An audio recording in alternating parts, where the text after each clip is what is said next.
Halo Mbak, selamat siang. Siang, Bu.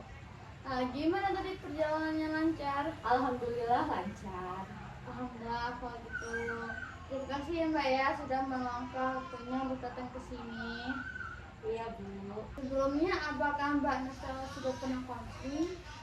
Jujur sih, Bu, belum. Ini pertama kalinya saya bimbingan konseling dan saya merasa saya kayak sedikit gugup gitu. Baik, gugup itu wajar sekali sih Mbak saat pertama kalinya konseling. Nah jadi supaya Mbaknya tidak gugup lagi, kita bicarakan secara santai aja ya Mbak ya, nggak usah yang terlalu aku gimana gitu ya Mbak. Baik, sebelum kita mulai, saya ingin memberitahu Mbak bahwa dalam sesi launching ini itu di ruang apa yang kita bicarakan di ruangan ini itu bersifat rahasia ya Mbak ya. Jadi saya tidak akan membagikan informasi apapun tanpa seizin Mbak atau persetujuan dari Mbak. Dan kecuali ada indikator-indikator yang berbahaya terhadap Mbak atau orang lain. Apakah Mbak memiliki pertanyaan tentang akses kerahasiaan ini? Tidak, Bu, saya paham. Baik, kalau gitu kita punya waktu sekitar 40 menit ya Mbak ya untuk berbincang atau berbicara. Nah, dalam sesi ini tidak ada penilaian atau kritik. Jadi di sini saya hanya untuk mendengarkan dan memahami apa yang Mbak alami saat ini dari sudut pandang Mbak. Nah, sekarang Mbak bisa ceritakan sama Ibu apa yang sedang Mbak rasakan saat ini. Nah, Ibu perhatiin Mbak ini kayak terlihat cemas. Ya, Bu, saya merasa bingung. Saya rasa saya salah ambil jurusan.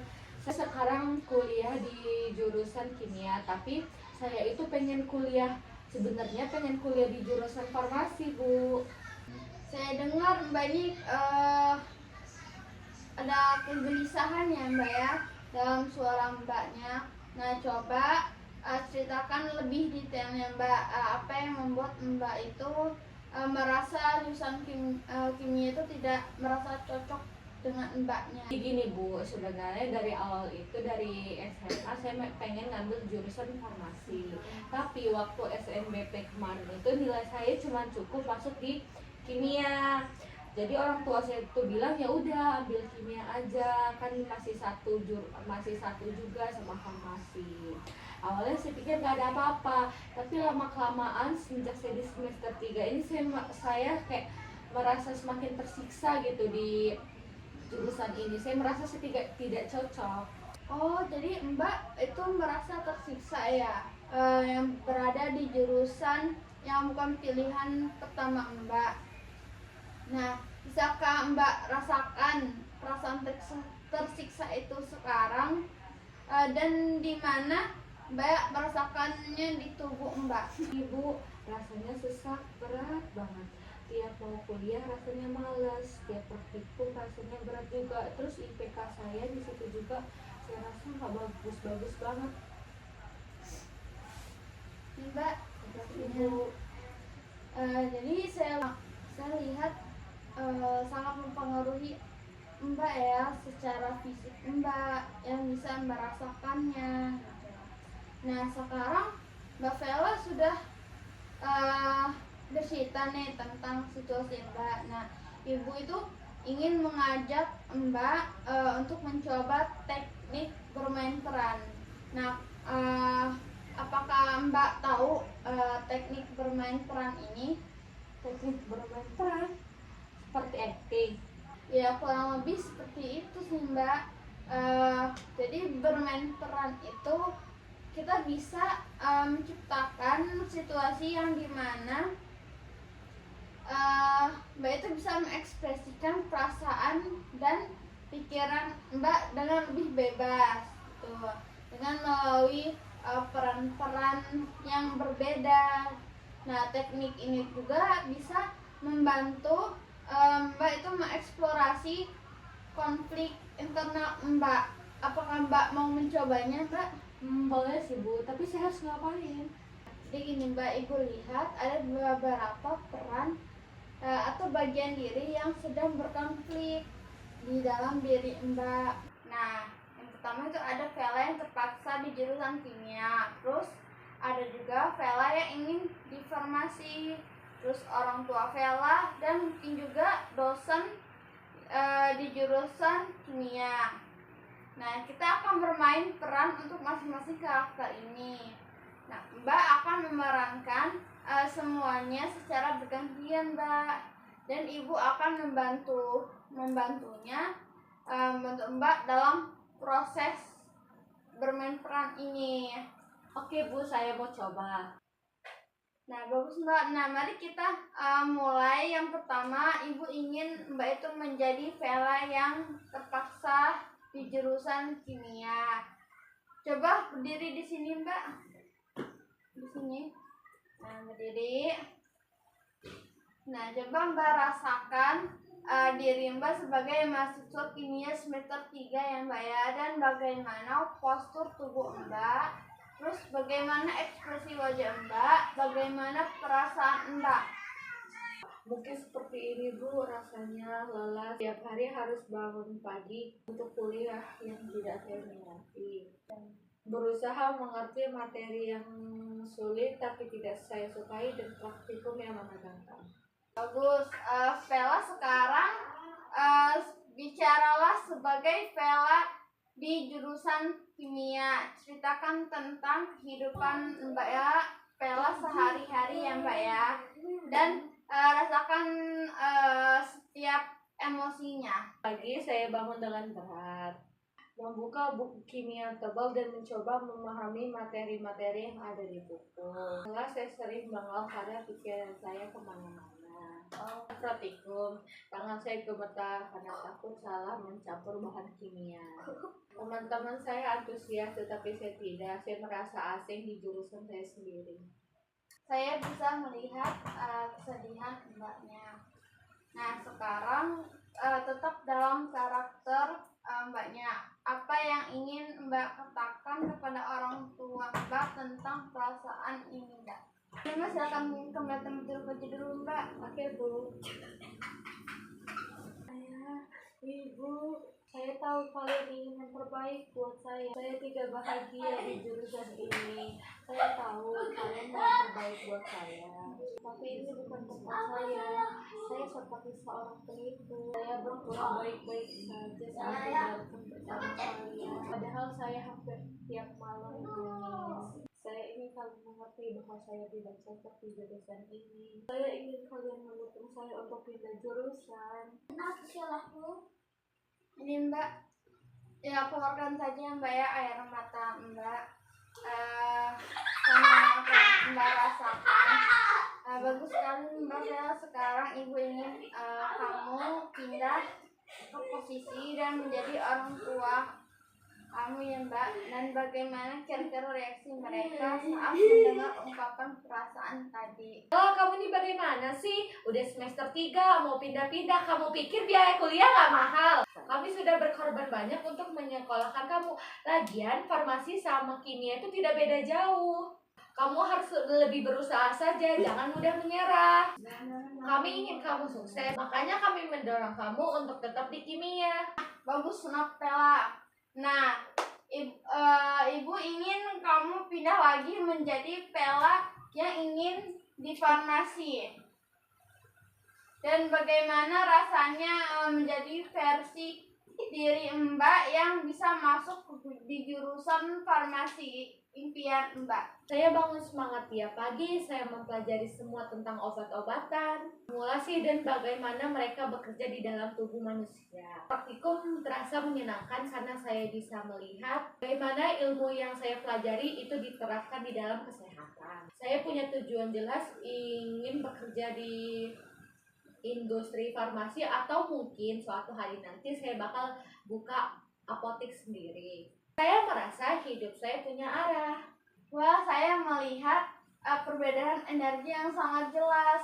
Sebagai Vela yang ingin di farmasi, apa yang ingin Mbak katakan kepada Vela yang sekarang di jurusan kimia? Aku tahu kamu sedang bekerja keras, tapi tidak perlu untuk menyiksa diri. Kamu berhak bahagia untuk mengejar apa yang kamu inginkan. Ya mungkin akan ada tantangan untuk pindah jurusan. Tapi bukan lebih baik untuk menghadapi tantangan itu. Tapi bukankah lebih baik untuk menghadapi tantangan itu daripada hidup dalam ketidakbahagiaan 4 tahun kuliah? Apa kamu sanggup bekerja di jurusan yang tidak kamu sukai? Nah, baik. Sekarang Ibu ingin Mbak ini berperan sebagai dosen jurusan kimia ya, Mbak. Jadi, bagaimana pandangan seorang dosen melihat mahasiswa seperti Vela ini, Mbak ini? Sebagai dosen, saya sering melihat mahasiswa seperti Vela. Mereka masuk jurusan bukan karena minat, tapi karena terpaksa. Performanya biasanya tidak optimal. Kami sebagai dosen lebih senang mengajar mahasiswa yang benar-benar minat pada jurusan itu. Kami bisa melihat mana mahasiswa yang bersemangat kuliah dan mahasiswa yang tidak bersemangat untuk kuliah. Untuk Vela, jika tidak cocok di jurusan kimia, mungkin lebih baik mencari jurusan yang lebih dia minati. Ini tentu keputusan yang besar yang harus dia pikirkan secara matang-matang. Wah, Vela, itu perspektif yang menarik. Sekarang Ibu ingin kamu berperan sebagai teman Vela yang sukses di jurusan kimia. Terus bagaimana pandangan mereka? Kimia itu sebenarnya jurusan yang menarik kok, tapi awal-awal emang berat. Tapi lama-lama bakal jadi seru. Ada banyak cabang di kimia yang bisa kita eksplor, seperti biokimia, kimia organik, dan kimia analitik. Kalau mungkin belum menemukan bidang yang dia sukai atau dia cocoki. Pada pindah jurusan, kenapa dia tidak mencoba untuk mengeksplor bidang kimia yang mungkin ada kaitannya dengan farmasi? Banyak lulusan kimia yang bekerja di industri farmasi. Dan juga lulusan kimia yang bekerja di industri farmasi loh. Vela bisa mengambil mata pelajaran yang bisa mengarahkan dia ke farmasi. Wah, bagus sekali, Vela. Kamu sudah memerankan beberapa karakter dengan sangat baik. Nah, sekarang kembali menjadi diri sendiri ya, Mbak. Dan duduk seperti semua ya, Mbak ya.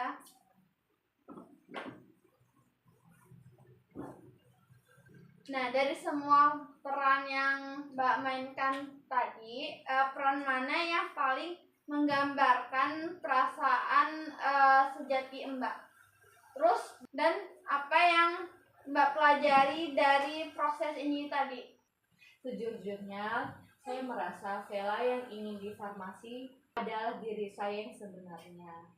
Tapi saya juga menyadari bahwa apa yang dikatakan teman saya yang sukses di kimia ada benarnya. Mungkin saya belum mengeksplor bidang kimia dengan terbuka.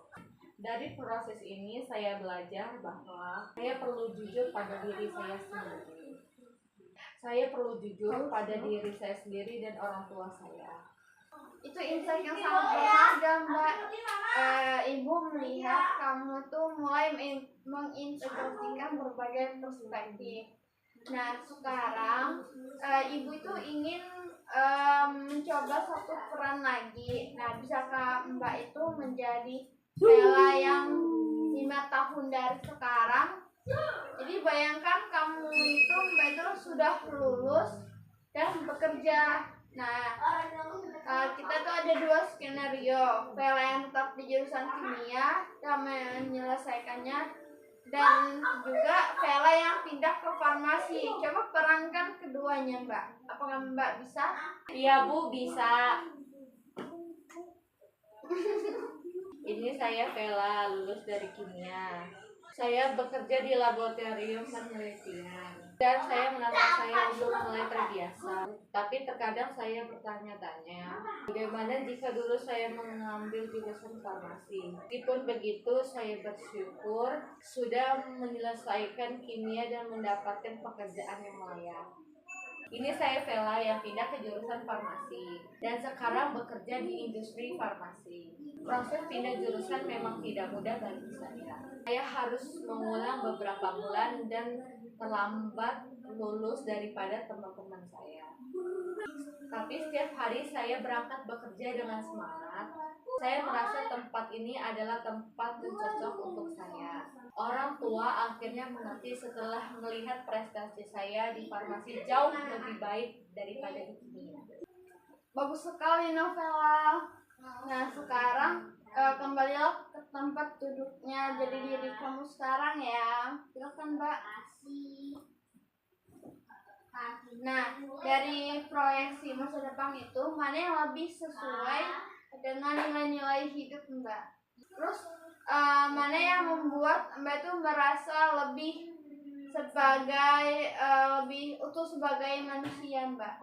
Sejujurnya, gambaran keduanya terasa lebih sesuai dengan nilai-nilai saya. Saya selalu bermimpi bekerja di bidang yang berhubungan dengan kesehatan.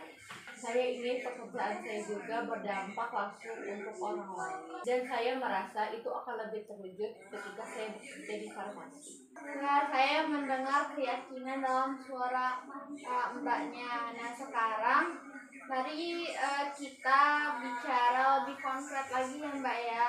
Jika Mbak itu memutuskan untuk pindah jurusan, apa saja tantangannya akan Mbak hadapi. Nah, mari kita perankan situasi saat Mbak itu berbicara dengan orang tua Mbak tentang keinginan Mbak itu pindah jurusan. Oke Bu, Ibu akan menjadi orang tua kamu ya Mbak ya. Nah sekarang silakan mulai percakapannya Mbak. Ayah, Ibu, ada yang ingin saya bicarakan. Saya merasa tidak cocok di jurusan kimia. Saya sudah mencoba selama 3 semester ini, tapi saya merasa saya tidak bahagia. Nilai-nilai saya juga tidak terlalu bagus. Saya hanya ingin pindah ke jurusan farmasi. Apa? Pindah jurusan? Kamu tahu kan biaya kuliah itu sangat mahal, tidak murah. Terus semester yang kamu jalani ini bagaimana? Terbuang begitu saja. Terus kenapa kamu baru ngomong? Banyak kimia dan farmasi itu mirip. Kamu kurang berusaha aja kali. Saya mengerti kekhawatiran ayah dan ibu. Memang akan ada biaya tambahan dan waktu kuliah saya akan lebih lama lagi. Tapi saya sudah memikirkan solusinya. Saya akan ambil beasiswa untuk membantu biaya perkuliahan. Atau saya bisa bekerja paruh baya. Saya juga sudah mengecek beberapa materi kimia yang bisa ditransfer ke farmasi. Jadi tidak semua akan terbuang sia-sia. Yang penting saya akan lebih bersemangat dan berprestasi jika di jurusan yang saya minati. Kamu yakin sudah memikirkan ini matang-matang? Ibu tidak mau kamu nanti menyesal. Bagaimana jika ternyata farmasi itu tidak sesuai dengan harapan kamu? Atau jika ternyata lebih sulit dari apa yang kamu bayangkan? Saya yakin Bu, saya sudah berbicara pada siswa farmasi tentang perkuliahan mereka. Saya juga sudah mencari tahu tentang kurikulum dan prospek karirnya. Saya tahu akan ada tantangan, tapi saya siap karena ini merupakan passion saya. Saya mohon dukungan ayah dan ibu. Saya berjanji akan belajar dengan sungguh-sungguh dan tidak akan menyia-nyiakan kesempatan kedua ini. Nah, bagus sekali Vela. Ibu melihat ada perbedaan besar dalam cara mengkomunikasikan keinginan kamu. Nah, ada persiapan, ada solusi yang kamu tawarkan, dan yang paling penting itu ada keyakinan dalam suara kamu. Nah, bagaimana perasaan kamu setelah melakukan kegiatan ini Mbak? Peran ini. Mbak duduk dulu Mbak. Ibu, rasanya lega. Ternyata saya bisa menyampaikan keinginan saya dengan cara yang lebih struktur dan meyakinkan. Saya juga sadar bahwa ketakutan saya selama ini mungkin terlalu berlebihan ya. Ya mungkin kedua orang tua saya marah dan kecewa di awalnya. Tapi jika saya menjelaskan dengan baik kepada mereka, mungkin mereka akan lebih mengerti. Ibu sangat senang melihat perubahan dalam sesi ini, Vela. Dari berbagai peran yang kamu mainkan tadi, kamu sudah mendapatkan berbagai perspektif dan juga menemukan suara sejati kamu ya Mbak. Jadi apa rencana konkret Mbak itu setelah sesi ini Mbak? Saya akan mulai dengan mencari informasi lebih detail tentang proses pindah jurusan. Lalu saya akan menyusun argumen dan solusi yang saya bisa tawarkan kepada kedua orang tua saya. Saya juga bakal berbicara dengan dosen wali saya dan akan meminta pendapat beliau. Dan yang tidak kalah penting, saya akan mencari tahu lebih dalam tentang jurusan farmasi untuk memastikan apakah itu pilihan yang paling tepat untuk diri saya sendiri. Nah, jadi itu rencana yang sangat bagus Mbak dan lebih terstruktur. Ibu melihat kamu ini sudah mulai mengambil tanggung jawab atas hidup diri Mbak sendiri ya. Jadi kamu akan mulai dengan mencari informasi dan persiapan sebelum bicara dengan orang tuamu ya. Nah, kapan kira-kira kamu itu Mbak itu akan melakukan langkah pertama ini, Mbak? Saya akan mulai dari hari ini, Bu. Tentang prosedur pindah jurusan. Besok saya akan mencoba menemui bagian akademik untuk tanya lebih detail. Untuk berbicara dengan kedua orang tua saya mungkin minggu depan mereka berkunjung ke kampus. Baiklah, itu timeline yang sangat realistis ya, Mbak. Nah, Ibu ingin kamu ingat suatu hal penting. Nah, jadi apapun keputusan kamu nanti pastikan itu adalah keputusan yang kamu ambil dengan penuh kesadaran ya Mbak ya, dan penuh tanggung jawab. Nah, jangan biarkan rasa takut itu atau tekanan dari luar mendominasi, karena kamu berhak menentukan arah hidup Mbak sendiri. Terima kasih, Bu. Saya rasa itulah yang saya pelajari hari ini, bahwa saya punya suara dan pilihan. Saya tidak harus terjebak dalam situasi yang tidak membuat saya bahagia. Tepat sekali Mbak. Dan ingat ya Mbak ya, perubahan itu butuh proses. Nah, jadi mungkin akan ada penolakan atau rintangan, tapi dengan persiapan yang baik dan keyakinan kuat, Mbak itu bisa menghadapinya.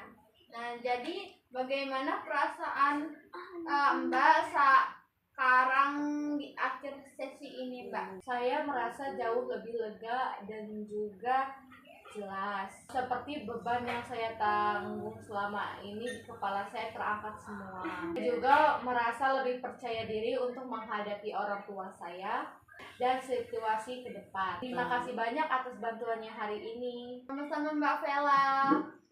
Ibu senang bisa membuat Mbak Navela ini menemukan kejernihan. Dan ingat ya Mbak ya, pintu ruangan ini selalu terbuka lebar untuk Mbak. Dan jika Mbak itu butuh tempat untuk berbicara lagi, mungkin setelah kamu bicara dengan orang tua kamu bisa datang lagi untuk menceritakan hasilnya. Atau jika kamu bisa butuh latihan tambahan untuk persiapan pembicaraan ini ya Mbak. Iya Bu, saya pasti menghubungi Ibu lagi untuk update perkembangannya. Sekali lagi terima kasih atas waktunya dan bantuannya hari ini ya Bu. Sama-sama Vela. Ibu yakin kamu tuh menemukan jalan keluar yang tepat. Yang terpenting itu apapun keputusan kamu nanti, pastikan itu adalah keputusan yang membawa kamu pada kebahagiaan dan pemenuhan diri yang sejati ya Mbak ya. Terima kasih Bu, sampai bertemu lagi. Saya pamit ya. Ya. Assalamualaikum. Waalaikumsalam.